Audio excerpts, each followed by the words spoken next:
So my name is Mack, Mm, and I'm a research service consultant from Edanz. So before I joined this company, I was a postdoc researcher at the University of Tokyo, mm, um, researching about parasitic plants. So I've been in the research. Before I joined Edanz, I've always been in the research and the academia world. So I had a background of organic chemistry and biology. So um, back in university, my major is organic chemistry, and I did a bit of biomedical sciences, which lead me to the world of biology. mm. And in my PhD, I started to look into the insect sciences, and I study about the metabolic pathway in the crickets. And after 3.5 years of research, I started to look into plants, which is also a very interesting thing. Yeah. Throughout my research life, as a woman, Mm. uh, I think I was given quite a lot of opportunities to do different things, like participate in different kind of events. That's great. But That's great. Yeah. Yeah, yeah, perhaps you could share with us also what are some of the experiences, factors, or support system that actually have helped you to thrive in the field of STEM. um, actually, in the labs I've been, everyone was treated equally. So That's great. I Yeah. actually had a lot. They gave me chances to go to like conferences. I was even when I was in my masters, I was even chosen as a representative of the university in the natural sciences conference back in UK. Mm. And the sad thing is I didn't get any award, but it was a really great um, Exposure and experience for me. experience. Yeah. Yeah, Mm. for my future as a PhD student, because in a PhD uh, degree course, you have a lot of chances of going to conferences, and you need to learn how to present your work. It was like a great start for me. And in my PhD course, unfortunately, it was during COVID, so I lost some chances to go to conferences or some presentations. But my supervisor didn't stop me from going to these conferences online. So That is um, great. so I did have chances to present my work as videos on symposiums and posters in some conferences in the post-COVID period. Mm. Um, So yeah, obviously, I can tell even from the screen that you do have a passion for science, and that is great. Now, what inspired you to actually get into STEM to begin with? So we rewind a little bit, help us to understand like because a lot of our audience here is actually either in STEM or thinking about being a part of the ecosystem. So what could you share about what motivated you to be a part of it? In the first place. so when I was a kid, I enjoyed solving puzzles a lot. I love mathematics. So my mom would take me to after school classes to learn more about maths and stuff. That's how I started to join STEM. Mm, When I was in secondary school, um, it was my first time to have science lessons, like to learn about mm, chemistry, biology, and physics, and I find it like fascinating. And yeah, in so when I grew up, I learned a lot more, and I decided to continue that in university, and that's the reason why I chose natural sciences as my mm. degree. Sure. Um, and as I learned more, I realized what I enjoyed the most, and it was like organic chemistry and biology, Mm, especially how biology can be applied in chemistry and how chemistry can be applied in biology.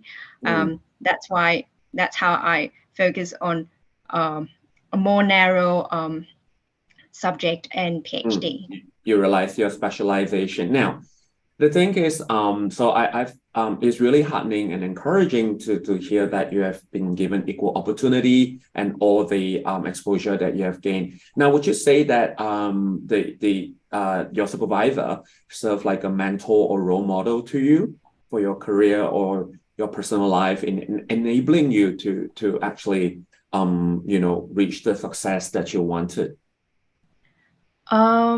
Instead of mentor, he's more like a friend. We talk about like our struggles. That's even better. Yeah, it's like we were just talking a really friendly way about how we can solve things in our lives. Yeah, and I get like encouragement from the supervisors. Sure.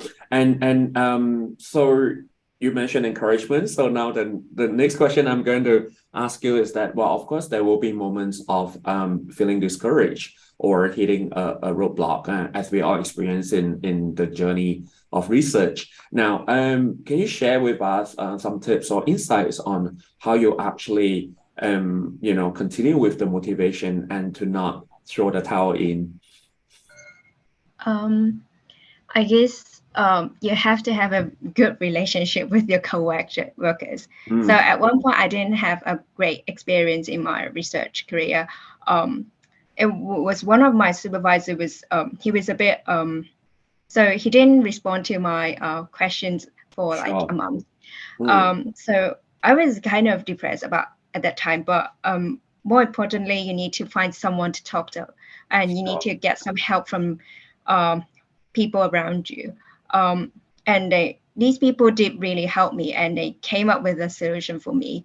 So yeah, it was more important to talk to people. Just talk to people. So basically, to not be afraid to sound out when you need help or support. Yeah. Right. Because I think a lot of us, men, women, older, younger included, that perhaps there is that fear of revealing or being, vulnerable to others. Yeah. So in terms of, in STEM, we always hear about discussion that there needs to be, more efforts in terms of increasing representation and a lot more initiatives to get the conversation and solid actions going. So in your opinion, how can women and other minority like communities be provided with better support to thrive in this somewhat competitive and highly stressful field of STEM? I'd say, well, we need to treat everyone as equal. Well, that's the first thing.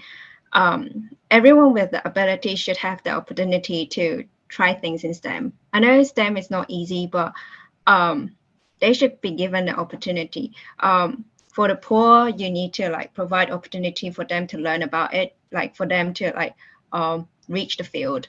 I think nowadays women actually, well, comparing to like 50 to 60 years ago, women actually has a lot more chances to learn. They have more resources to learn about things that they are interested in. I think women and the poor or the minorities should grab this chance to go for what they want to learn. Especially now, like internet, you can get all the resources on internet. Everyone should use this like good resource to learn things that they are interested in. Sure.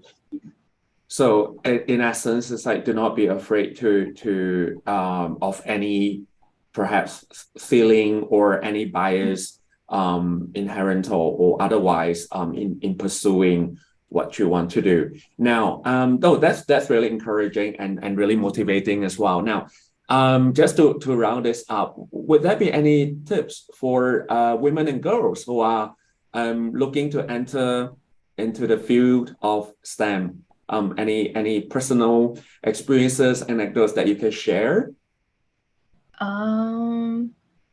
Other than having lots of patience and perseverance, which is very important too, and I'm sure you have plenty of that.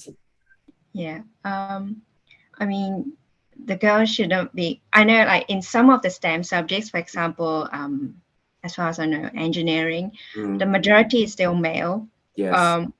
I think girls shouldn't be afraid of it.